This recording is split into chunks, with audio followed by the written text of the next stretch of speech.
आश्रम के पुण्यार्जक हैं अरह सागर गुरु भक्त परिवार।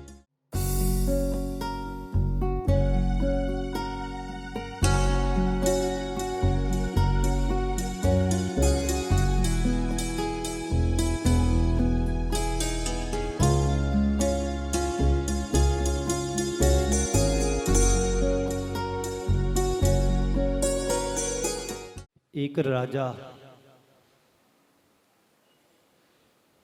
अपने मंत्रियों के साथ एक अजाब घर में गया।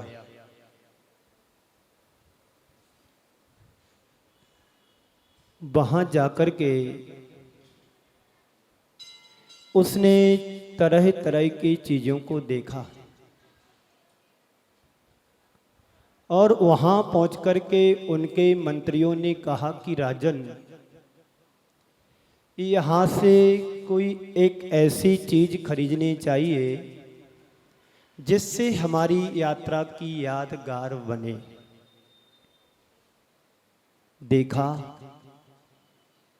बहुत सारी प्रदर्शनी लगी हुई थी, बहुत सारी दुकानें भी थीं। एक दुकान पर राजा को दर्पण दिखाई दिए। राजा ने देखा कि बहुत सारे दर्पण रखे हुए हैं, क्यों ना मुझे दर्पण खरीद लेना चाहिए और यही मेरी जीवन की यात्रा की यादगार बनेगी। राजा ने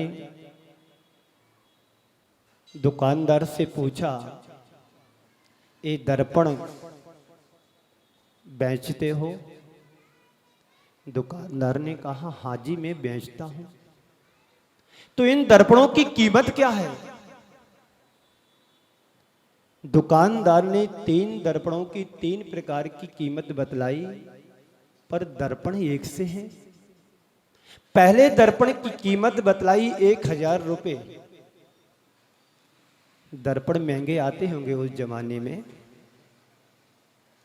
पहले दर्पण की कीमत 1000 रुपए, दूसरे दर्पण की कीमत 2000 रुपए और तीसरे दर्पण की कीमत 3000 रुपए।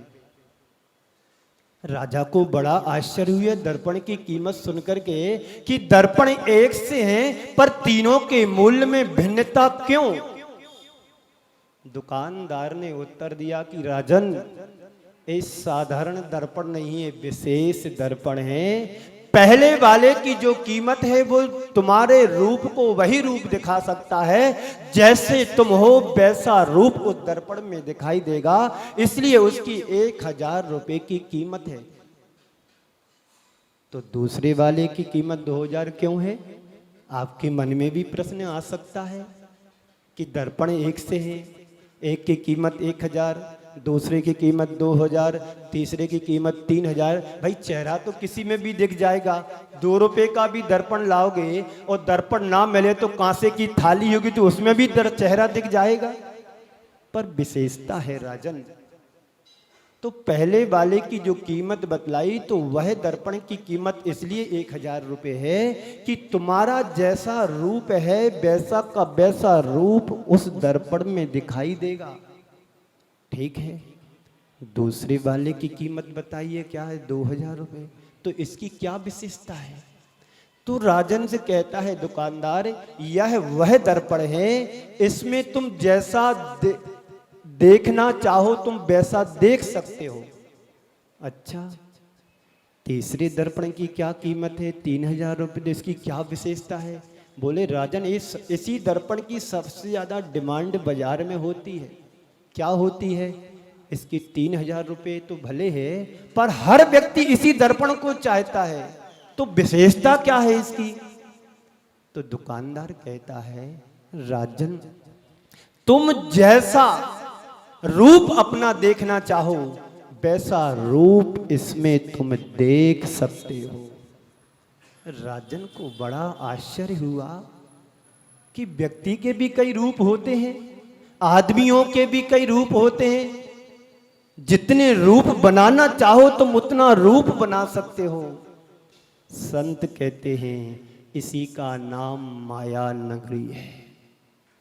आज हमें आर्जव धर्म की चर्चा नहीं करना है। अरे महाराज, आर्जव धर्म है और आर्जव धर्म की चर्चा नहीं करेंगे तो जीवन की आराधना अधूरी रहेगी। नहीं, आर्जव धर्म की चर्चा तो सबसे बाद में की जाएगी। सबसे पहले हमें अपने जीवन की कुटिलता को मिटाना है, माया को मिटाना है, छल कपट से बचना है। जो व्यक्ति छल कपट और माया से बच जाता है वैसी व्यक्ति के हृदय में सरलता और आर्जव धर्म की जैसी अभिव्यक्ति हो सकती है। शायद आप लोगों के जीवन में भी कोई ऐसे दर्पण हो जिसमें आप अपना रूप देखते हो। जैसा रूप आप देखना चाहे वैसा रूप देख सकते हो। व्यक्ति के जीवन में भी 3 तरह के दर्पण होते हैं। एक दर्पण वह होता है जो जैसा है वैसा दिखता है। दूसरा दर्पण वह होता है जो जैसा देखना चाहे वैसा होता है। और तीसरा दर्पण वो होता है जैसा उसको दिखाना है वैसा भी दिखा लेता है। संसार में तीनों तरह के लोग हैं। कुछ लोग वैसे होते हैं जो बाहर से सरल होते हैं, भीतर से भी सरल होते हैं। दूसरे प्रकार के वो लोग होते हैं जो बाहर से तो सरल होते हैं पर अंदर से कुटिल होते हैं। और तीसरे प्रकार के वह लोग होते हैं जो अंदर से सरल बाहर से कुटिल। और चौथे प्रकार के वो लोग होते हैं अंदर से भी कुटिल और बाहर से भी कुटिल। अब आपको अपने अंदर झांक करके देखना है कि हम किस तरह की श्रेणी में आते हैं, कि बाहर से सरल और भीतर से सरल में हैं, कि बाहर से कुटिल अंदर से सरल हैं, कि अंदर से सरल बाहर से कुटिल हैं, कि दोनों तरफ से कुटिलता हमारे जीवन में है। क्या होता है, व्यक्ति स्वार्थ के कारण अंधा हो जाता है, स्वार्थ के कारण आग्रही बन जाता है, स्वार्थ के कारण दुराग्रही बन जाता है। यही स्वार्थ व्यक्ति के जीवन की सरलता को मिटा देता है। एक बार ऐसा हुआ, एक मित्र अपने बचपन के मित्र के पास गया। जो मित्र था उस मित्र की अपेक्षा से थोड़ा गरीब था, पर लेखक था, विद्वान था, पंडित था। उसका जो मित्र था दूसरा मित्र, बचपन के दोनों मित्र थे, पर विशेषता ये थी कि बचपन का मित्र, एक मित्र उच्चाधिकारी बन गया, दूसरा मित्र लेखक बन गया। लेखक तो बना पर आर्थिक स्थिति कमजोर होने के कारण वह अपने जीवन को ऊंचा नहीं उठा पाया, पर सरलता उसके अंदर थी। जो उच्चाधिकारी बना वो सरल के साथ साथ कुटिल भी था। अब इस मित्र ने सोचा कि बहुत दिन बीत गए हैं, चलो अपने मित्र से मिल लेना चाहिए। लेखक मित्र अपने मित्र के पास पहुंचा और ये उस समय पहुंचा जब उसका मित्र किसी कार्य से अपनी गाड़ी में बैठकर के जाने वाला ही था।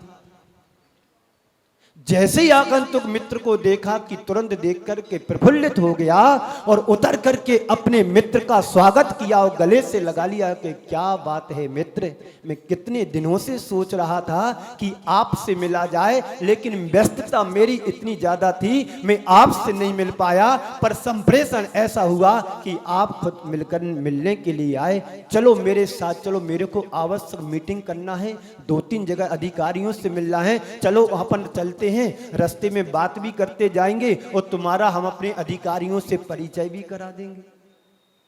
पर मित्र ने कहा कि देखो तुम्हारे हमारे अंदर अंतर काफी है, तुम्हारे हमारे बीच में अंतर काफी। तुम अच्छे अधिकारी हो, मेरे कपड़े ठीक नहीं है, मैं तुम्हारे साथ चलूं तो कैसे चलूं? ऐसा करो कि आप अपनी मीटिंग करके आओ शाम तक, मैं आपके यहीं रुकता हूं। नहीं नहीं, ऐसा नहीं होता है। एक काम करो, मेरे बहुत सारे कपड़े हैं, पसंद कर लो, जो तुम्हें पहनना हो पहन लो और मेरे साथ चलो, तुम्हारा भी काम हो जाएगा, मेरा भी काम हो जाएगा। मित्र को थोड़ा लगा कि ऐसा ना करूं, फिर मित्र के आग्रह से चलो कोई बात नहीं, मित्र के कपड़े पहन लिए, दोनों बातें करते करते चले जा रहे हैं।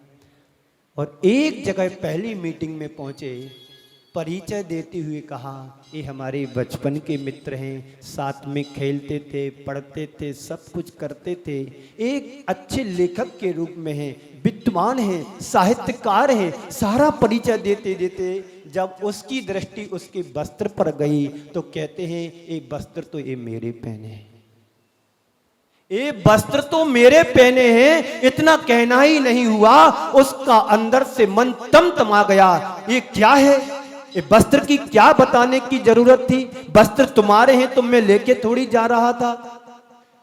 मित्र को अच्छा नहीं लगा, बुरा लगा, और मित्र कहता, अब मैं तुम्हारे साथ नहीं जाऊंगा, तुम जाइए, मैं तो अपना वापस जाता हूं। मित्र ने मनाया, देखो मित्र गलती हो गई है, क्षमा चाहता हूं, अब आगे से ध्यान रखूंगा कि वस्त्र किसके हैं। दूसरी जगह पहुंचे, दूसरी जगह भी यही हाल हुआ, बताया, परिचय दिया, मीटिंग हुई, सब कुछ हुआ। ये मेरे बचपन के मित्र हैं, साहित्यकार हैं, लेखक हैं, पत्रकार हैं, पर एक काम करो, ये जो वस्त्र हैं, ये वस्त्र हैं, ये इनके नहीं हैं। अरे ये वस्त्र हैं, इनके नहीं है। फिर वही बात, बार बार तुम्हारी इन बातों से मेरे को अच्छा नहीं लग रहा है, अब मैं तुम्हारे साथ आगे नहीं जाऊंगा, मैं तो वापस जाता हूं। मित्र ने क्षमा मांगी, गलती स्वीकार की, अब ध्यान रखूंगा, आगे ऐसा कुछ नहीं कहूंगा, ये वस्त्र मेरे हैं कि इन्हीं के हैं, किसके हैं, अब आप चलिएगा, मैं कुछ भी जिक्र नहीं करूंगा, मेरे पर विश्वास करो, मैं आपके सारे साथ विश्वासघात नहीं करूंगा। तीसरी जगह मित्र पहुंचा, सारी ये है वो है, सारी स्थिति बता करके कहते हैं, ये जो वस्त्र हैं इन्हीं से पूछ लो किसके हैं, इन्हीं से पूछ लो ये वस्त्र किसके हैं। पर संत कहते हैं, ऐसा दोहरापन करने वाला व्यक्ति जीवन में कभी भी सुखी नहीं बन सकता है। पर संत कहते हैं, तुम दोहरापन दुनिया में कहीं पर रखो, दुनिया में तुम किसी के साथ कपट करो, पर संत कहते हैं अपने जीवन में 4 जगह कपट नहीं करना चाहिए। 4 वो कौन सी जगह है, बोलो, पता है?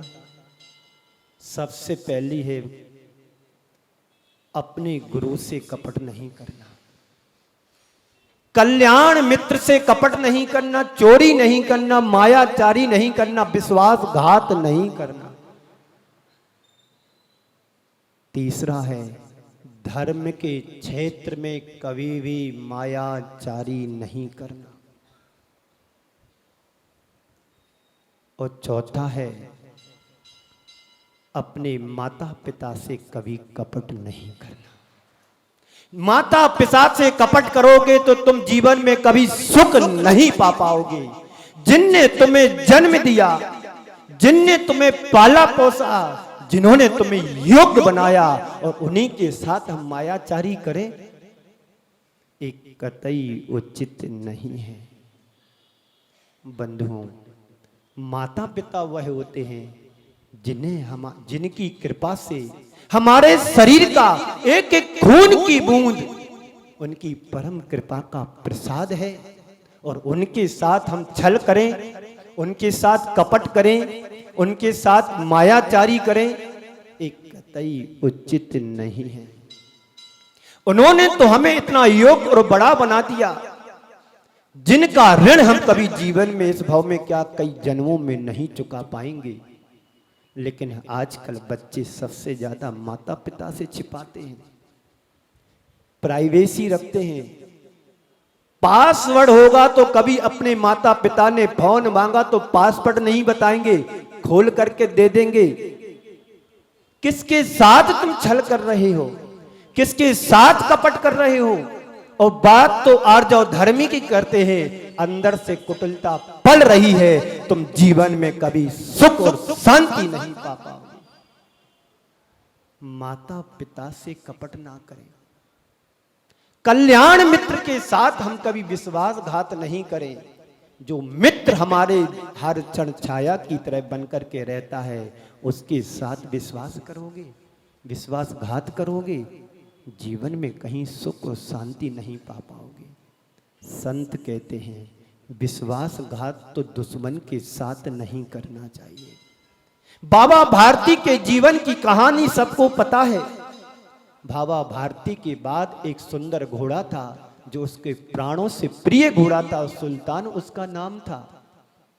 एक डाकू के मन में विचार आ गया, विकार आ गया कि इस बाबा भारती का घोड़ा तो बड़ा अच्छा घोड़ा है, इसको मुझे चुराना चाहिए। एक बार की बात है, बाबा भारती अपने घोड़े से कहीं दूसरे गांव चले जा रहे थे और जाते जाते एक अपाहिज के रूप में एक उसको व्यक्ति मिला। वो बाबा से कहता कि बाबा जी, मैं लंगड़ा लूला हूं, मुझे भी सामने वाले गांव तक पहुंचना है, एक काम करो आप उतर जाए और मेरे को सहारा दे दोगे तो अच्छा रहेगा। बाबा जी धार्मिक थे, दयालु कृपालु थे। उन्होंने सोचा कि कोई बात नहीं, मेरे को भी उसी गांव तक जाना है, घोड़ा तो घोड़ा है, चाहे मैं बैठूं या इस सामने वाला व्यक्ति बैठे, कोई भी बैठे, पहुंचना चाहिए। और दया कृपा करके बाबा भारती ने उस वृद्ध अपाहिज को उससे घोड़े पर बैठा दिया।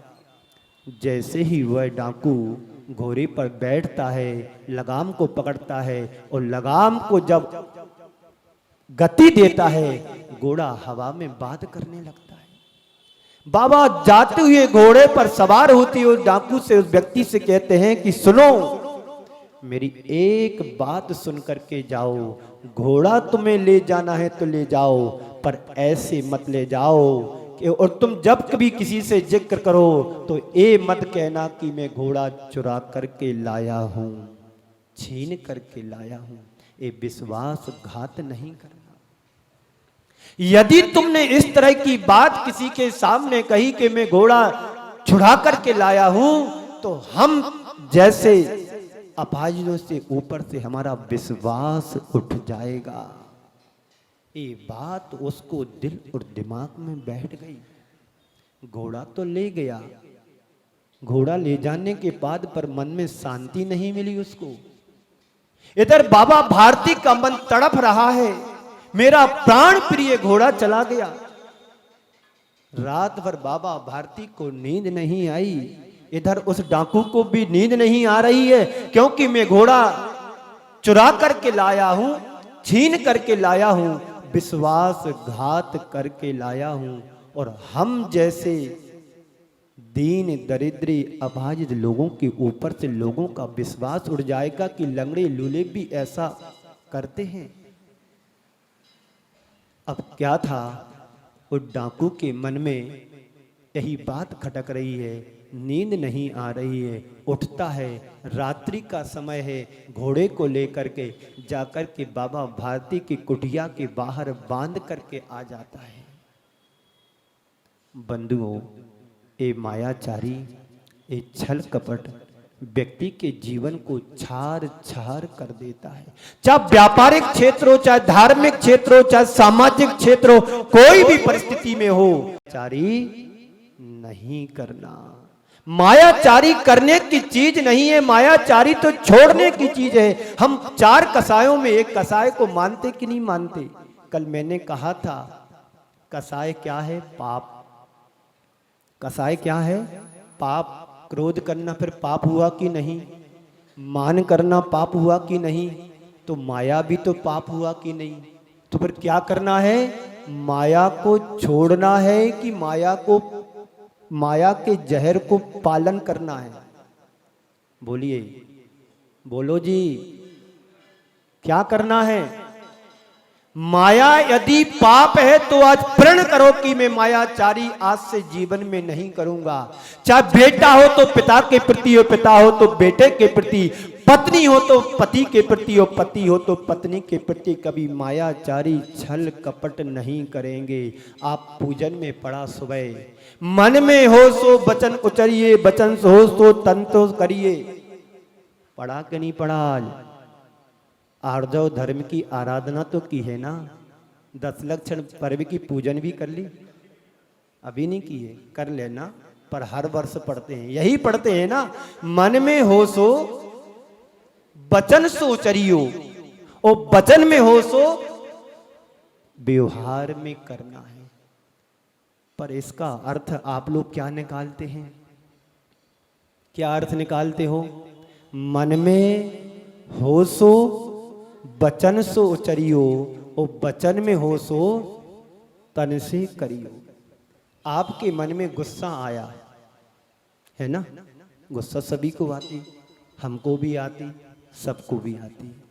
और एक गुस्सा आ गया कि सामने वाला 1 साल से मेरा पैसा नहीं लौटा रहा है। 10 लाख रुपए लिए थे कोरोना के टाइम, और इस विश्वास से लिए थे कि बचपन का मित्र है, लौटा देगा। और 10 साल से 10 लाख रुपए 2 साल से नहीं लौटा रहा है, और आज वो मंदिर में मिला है और 1,11,000 की शांति धारा की बोली ले ली। और उसको देख करके तुम्हारे अंदर क्रोध जागृत हो गया। मन में हो सो वचन सो चरियो, और वचन से हो सो तन सो करियो। एक कहने के लिए धर्म के क्षेत्र में कहा गया है कि मन में हो सो वचन उतरियो, वचन से हो सो तन सो करियो। जहां पाप का क्षेत्र आता है वहां पर तो निषेध कहा गया है। तो क्या हुआ? उस व्यक्ति को गुस्सा आ गया, मन में आया कि इसको 2-4 घूंसा मारूं, और मिला करके दे भी दिए तुमने। पर संत कहते हैं ऐसा नहीं करना है। लौकिक व्यवहार में तो करना ही नहीं है। ये बात धर्म के क्षेत्र में कही गई है कि मन में हो सो वचन उचरियो, वचन से हो सो तन सो करियो। मन में आया है कि चलो आज मुझे शांति धारा करना है, तो आकर के जल्दी नहा धो करके सबसे पहले आगे आकर के खड़े हो जाओ। बोली कितने में भी जाए, पर करना है सो करना है। आज मैं बोली नहीं छोड़ूंगा, भले मेरा सारा द्रव्य लग जाए सो लग जाए। तो इसलिए कहा गया है मन में हो सो वचन उचरियो, वचन में हो सो तन से करियो।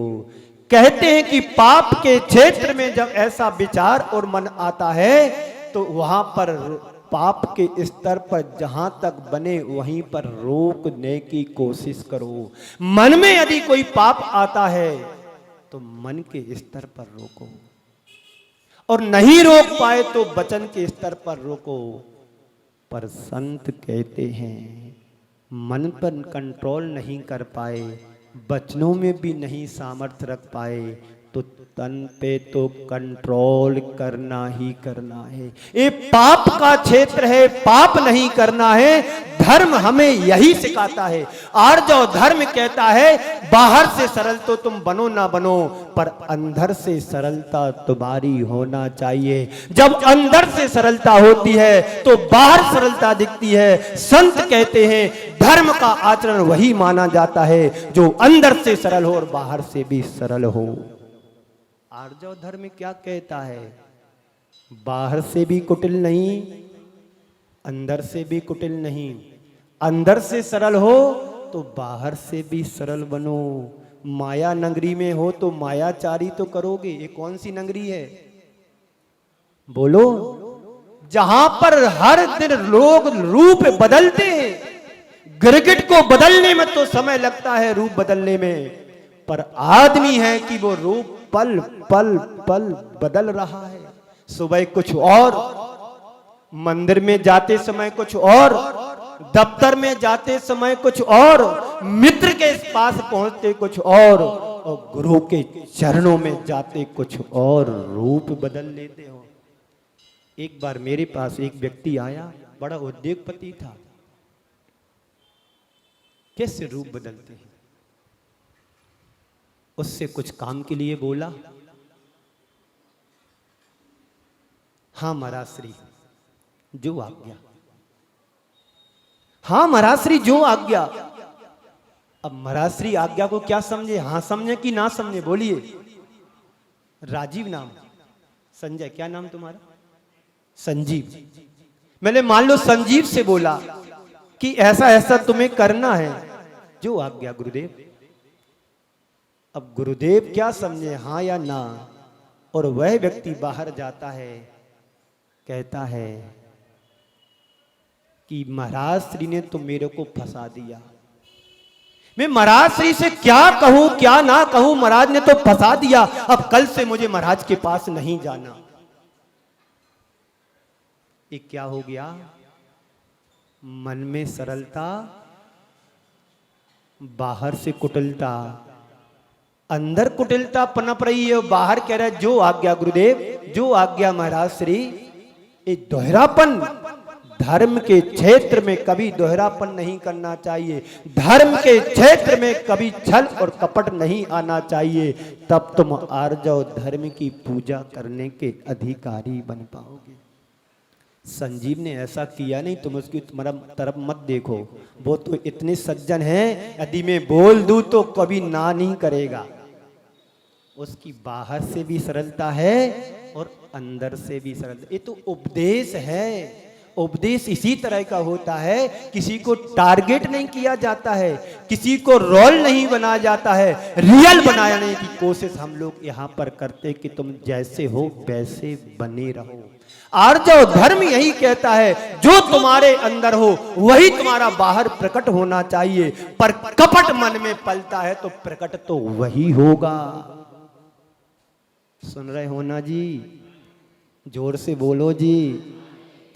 कपट मन में होगा तो वही तो प्रकट होगा बाबूजी। ये माया नगरी है, दर्पण तो एक से हैं पर दो तीनों की कीमत अलग अलग आंकी जा रही है।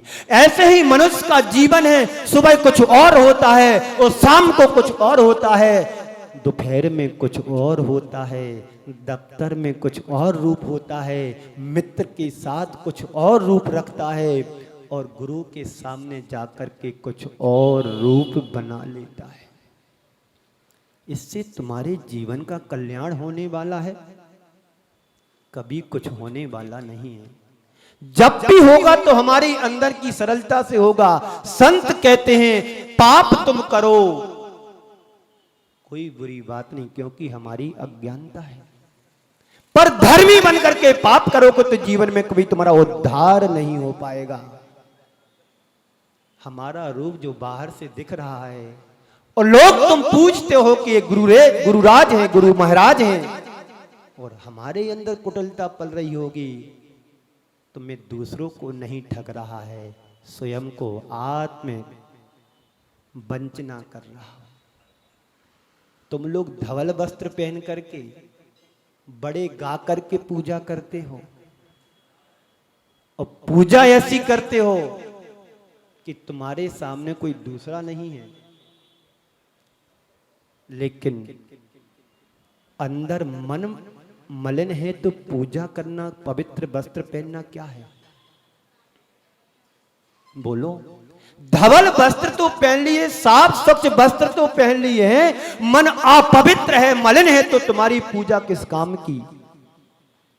कोई यदि धर्मात्मा बनकर के इस तरह का ढोंग करे और बाहर से धर्मात्मा देखे, अंदर से छल और कपट पलता रहे, तो वो धर्मात्मा नहीं, धर्मी नहीं है। संत कहते हैं जो भीतर हो सो बाहर भी वही होना चाहिए। इसलिए कहा गया है कि मन में हो सो वचन उतरियो और वचन से हो सो तन से करियो। जब भी धर्म की बात आती है तो मन से करो, वचनों से करो और व्यवहार के रूप में वही उतरना चाहिए जो तुम्हारा जीवन का सच्चा लक्ष्य हो। लेकिन करते क्या हो? पुस्तकें फट गई हैं, उंगली चलाते चलाते उंगली घिस गई है, लेकिन मन कभी उजला हुआ? बोलो। कभी कुछ परिवर्तन आया? थोड़ा बहुत। हर वर्ष पर्युषण पर्व मनाते हैं, हर वर्ष कोई ना कोई त्यागी वृत्ति आपको मिलता है, हर वर्ष कोई पंडित शास्त्री आपके बीच में उपस्थित होते हैं। कितना धर्म का उपदेश तुम्हें दिया जाता है और यहां पर नहीं दिया जाता है। पूरे देश में लाखों संत श्रावक धर्म का उपदेश देते हैं। कितना हमारे अंदर परिवर्तन आया है। इसलिए आचार्य उमा स्वामी जी महाराज कहते हैं एक सूत्र के माध्यम से जो मायाचारी करता उसको क्या गति मिलती है? तो कहा है माया तैर यज्ञोनस्य, जो मायाचारी करता उसको त्रियंच आयु का बंध होता है। और त्रियंच जो बने हैं सब मायाचारी करने से ही बने हैं। शास्त्रों में आख्यान पढ़ो, धर्म की गद्दी पर बैठ करके जो मायाचारी करता है, धर्माए तनों पर जो अधिकार जमाता है, धर्म की द्रव्य का जो उपभोग करता है, वो अपने जीवन में कभी सर्प बनता है, कभी मेढक बनता है, कभी शेर बनता है, कभी रीछ बनता है, कभी गाय और बैल बन जाता है। ध्यान रखना, धर्म के द्रव्य का जो निर्माल होता है उसको भोग करोगे या कराओगे तो दुर्गति के पात्र बनोगे और 7वीं पीढ़ी कंगाल बनती है, शास्त्रों में लिखा है। ध्यान रखना, मंदिर का पैसा है, तुम्हारे बाप की बापोती नहीं है। या तो दान बोलो नहीं, और बोलो तो उसी क्षण देना चाहिए। एक पल भी बोलने के बाद घर में रखा तो निर्माल्य का मीटर चालू हो जाएगा, बच के रहना। दान मत बोलो, भगवान ने तुम्हें आदेश नहीं दिया है कि तुम जबरदस्ती दे करके जाओ। यथाशक्ति दान दो, यथाशक्ति तप करो, ना तप का उल्लंघन होना चाहिए, ना तप को दबाना चाहिए। ऐसे दान के बारे में भी है, यथाशक्ति दान करो, ना दान की शक्ति का उल्लंघन करो, ना दान की भावनाओं को छिपाओ। जो है सो करो, कोई जबरदस्ती धर्म के क्षेत्र में नहीं होता है। पर धर्म के होदे पर बैठ करके, धर्म की सीट पर बैठ करके मंत्री अध्यक्ष बनने के बाद भी यदि तुम्हारा मोह नहीं छूटा द्रव्य से, तो तुम्हारा जीवन का क्या होगा? अकल्याण ही होगा, मायाचारी ही दिखा रहे हो। कहने को तो मंत्री और अध्यक्ष बन गए और मंदिर का द्रव्य लेकर के पता नहीं कहां चले गए। एक व्यक्ति ऐसा था, एक जगह चातुर्मास हुआ और अपना प्रेस्टेज पॉइंट बनाने के लिए, गुरुओं के सामने आने के लिए उसने 25 लाख की पहली बोली कलश की ले ली। बोली तो ले ली और चेक भी दे दिया 25 लाख रुपए का। लोगों को बड़ा अच्छा लगा, जिसने कभी 2 पाई कभी दान नहीं किया और वो 25 लाख का कलश लेकर के चेक भी दे दिया। बाय बाय हो गई, सम्मान हो गया, माला पहना दी। और इस प्रेस्टेज पॉइंट पर लोगों से, समाज से, बाजार से 5 करोड़ रुपया ले लिया। लोगों ने दे भी दिया और जब उसका दिवाला निकला तो रोते रोते गुरु चरणों में आया, कहते गुरुदेव बचा लो, मैं तो बर्बाद हो गया। क्या हो गया भाई? आपने तो कलश भी लिया है। हाँ गुरुदेव कलश लिया। तो क्यों लिया? मैंने सोचा गुरुदेव के चरणों में मेरा थोड़ा लुक अच्छा आ जाए, प्रेस्टेज बन जाए, लोग मुझे पहचानने लगे, तो मैंने ऐसा किया। अरे भाई सामान्य व्यक्ति आते हैं तो तू भी आ जाता, ऐसा उपक्रम करने की क्या जरूरत थी? ये मायाचारी दिखाने की क्या जरूरत थी? भोगो, जैसा करोगे वैसा भोगने मिलेगा। कहते हैं जैसा बोगे वैसा काटोगे। तो मायाचारी धर्म के क्षेत्र में आकर के करोगे तो तुम मायाचारी के माध्यम से क्या बनोगे? सर्प ही बनोगे, शेर ही बनोगे, त्रियंच ही बनोगे, मेंढक ही बनोगे। क्या चाहते हो तुम बनना? एक अच्छे इंसान बनना चाहते हो कि एक अच्छी त्रियंच बनना चाहते हो? बोलो। है नहीं महाराज श्री, माया नगरी में रहते जरूर हो, लेकिन मैं एक श्रेष्ठ श्रावक बनना चाहता हूं। यदि श्रेष्ठ श्रावक बनना चाहते हो तो जीवन में कभी भी कपट नहीं आना चाहिए, जीवन में कभी छल नहीं करना चाहिए, और जीवन में कभी किसी के प्रति विश्वासघात जैसा कोई कृत्य नहीं करना चाहिए। व्यक्ति दिखाने के लिए आकृतिक चीजें ओढ़ लेता है, दूसरों को दिखाने के लिए अपने मुखौटा पहन लेता है। मैं बड़ा आदमी हूं, मैं बड़ा व्यक्ति हूं, मैं सर्वश्रेष्ठ हूं, मैं इतना बड़ा दान देता हूं, लोगों में मेरी पहचान बनेगी। जब असलियत सामने आती है तो पोल खुलते देर नहीं लगती है। ऐसे कई लोगों को मैं जानता हूं जिनके उदाहरण ऐसे हैं। एक ललितपुरी की बात है, एक धर्मात्मा परिवार जो गुरुदेव का अनन्य भक्त है, 20 साल पुरानी घटना है, उसके मित्र ने ही उसको दगा दिया, सगा ही दगा देता है। 20 लाख रुपए उससे मांगे। अब मित्र है, साथ में पूजन करना, क्षेत्र पर जाना, सब कुछ साथ करना, उसने दे दिए। ठीक है, मित्र है, ले जाओ। और आज तक उसने पैसे नहीं लौटाए और उल्टा उस व्यक्ति के ऊपर केस भी कर दिया। वेयर हाउस का काम था, पर्ची दिखा करके 20 लाख रुपए ले लिए और नकली पर्ची बना करके पूरा का पूरा माल बेच दिया और इसको फंसा दिया कि इसने हमारा माल चोरी कर लिया। बताओ, ऐसे व्यक्ति का क्या हाल होगा? जीते जी वो कंगाल ही होगा और कुछ नहीं होगा। इस मायाचारी से बचो, इस छल कपट से बचो।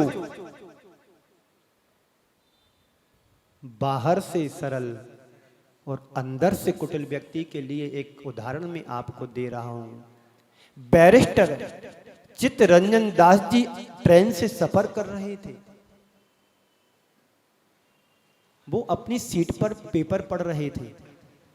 कंपाउंड पूरा खाली था। वहां पर एक युवती आकर के बैठी। जैसे जैसे ट्रेन चालू हुई, इसकी अंदर की कुटिलता पनपने लगी।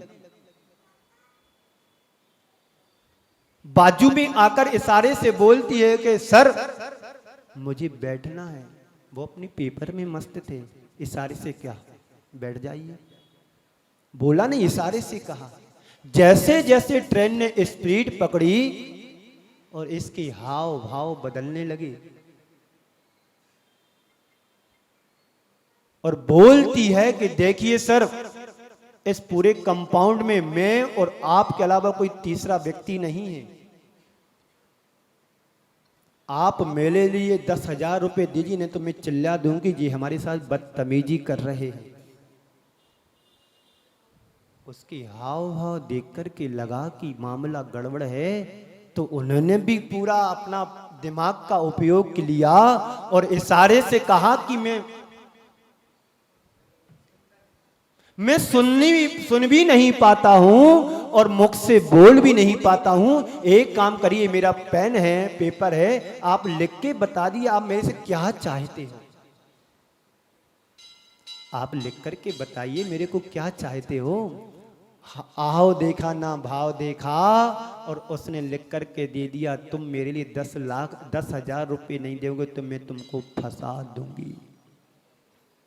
पर्ची लिया और जेब में रखा, मिला करके एक चांटा दिया उस लड़की के लिए। अब बोल तू चिल्ला, कितना चिल्लाना है। अंदर से कुटिल, बाहर से सरल व्यक्ति का उदाहरण दिया है। जो व्यक्ति बाहर से सरल दिखता है और उसके हृदय में कुटिलता पल रही हो, तो उसका हाल यही होता है। बाहर से कुटिल और भीतर से सरल गुरु होते हैं हमारे। गुरु हमेशा शिष्य के हित के बारे में सोचते हैं। गुरु हमेशा मित्र के बारे में सोचते हैं। कभी गुरु ये नहीं सोचता है कि हमारा विद्यार्थी फैल हो जाए। वो बाहर से तो कुटिल दिखता है, अंदर से सरल रहता नहीं, अंदर से सरल होता है, बाहर से कुटिल इसलिए होने पड़ता है कि यदि शिष्य को पिटाई नहीं लगाएंगे तो ये शिष्य पढ़ेगा कैसे, डांट नहीं लगाएंगे तो सीखेगा कैसे, ये उनकी भावना होती है। और चौथा है, दोनों तरह के कुटिल होते हैं। भीतर भी कुटिलता कूट कूट करके भरी है तो वही तो बागर उगलेगा। सर्प जो होता है, कितना भी दूध पिलाओगे तुम उसके लिए, उसके अंदर जब भी निकलेगा तो क्या निकलेगा, जहर। सर्प जब बाहर घूमता है ना, कैसा घूमता है, लहराता हुआ। और जब बिल में प्रवेश करता है तो सीधा जाता है। संत कहते हैं तुम बाहर कितना भी घूम लेना कुटिलता के साथ, जब भी तुम्हें अपनी आत्मा के पास आना होगा तो तुम्हें अपने जीवन को सरल बनाना होगा। यही आर्जव धर्म का महत्व है। इस कार्यक्रम के पुण्यार्जक हैं अरहसागर गुरु भक्त परिवार।